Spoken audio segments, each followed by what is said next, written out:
Yusek, dito po sa forum, no, sa Kapihan sa Manila Bay, nitong nakaraan, binigyang diin po ninyo yung kahalagahan sa paghahanda ng buong Luzon, not just Metro Manila, sa posible nga pong paggalaw nitong West Valley Fault na pwedeng magdulot ng the big one.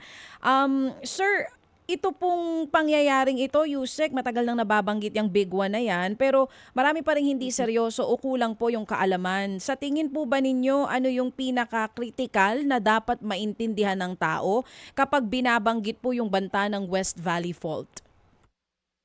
Una-una, hindi lang po yan sa Metro Manila, hindi lang po dapat mangamba or maghanda yung mga nasa mismong fault system. Kasi halos lahat po ng malalakas na lindol, kung saan po yung epicenter, ang epekto niyan malawak.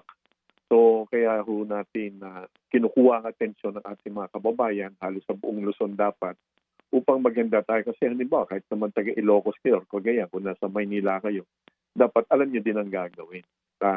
Kaya ho inaalarma na ho natin, sabi ko nga, hindi naman po natin pwedeng pagandahin ang sagot. Dapat yung tamang sagot sa katanungan, tayo ba'y handa talaga? So, ang unang-una, dapat yung mga mamamayan natin, ang unang makakapagligtas sa sarili nila sa unang mga segundo po ng malakas na lindol. Ang the big one po, kung sakasakali po, kung sakasakali, mga segundo lang po yan usually, mga 30, 40 seconds po yan. So, kaya natin laging ine-encourage ang ating mga kababayan, yung duck cover and hold, yan ang unang magliligtas sa kanila sa mga unang segundo upang huwag silang matumba, mabuwal, at maiwasan po yung pagbagsak sa kanila ng mga mabibigat na bagay or matatalim na bagay galing sa kisame o sa mga naka-display sa lugar nila. Kasi pag nagkadugo, nagkasugat sila, yun ang maaaring magdulot na hindi na po sila magkaroon ng malay, mawala sila ng malay, or pag nagtagal, doon ang ikamatay nila. Kaya yung muscle memory ang inahabol natin doon sa mga ganun drills at makita rin nila kung saan ba dapat ang open space, kung saan sila nagtatrabaho, saan sila umuwi. Mahirap naman po kasi habang lumilindol, doon pa sila mag-iisip. Dapat nag-uusap na yung mga mamamayan, saan ba talaga tayo magpupunta. Bawat pamilya, level po dapat ito ng pamilya.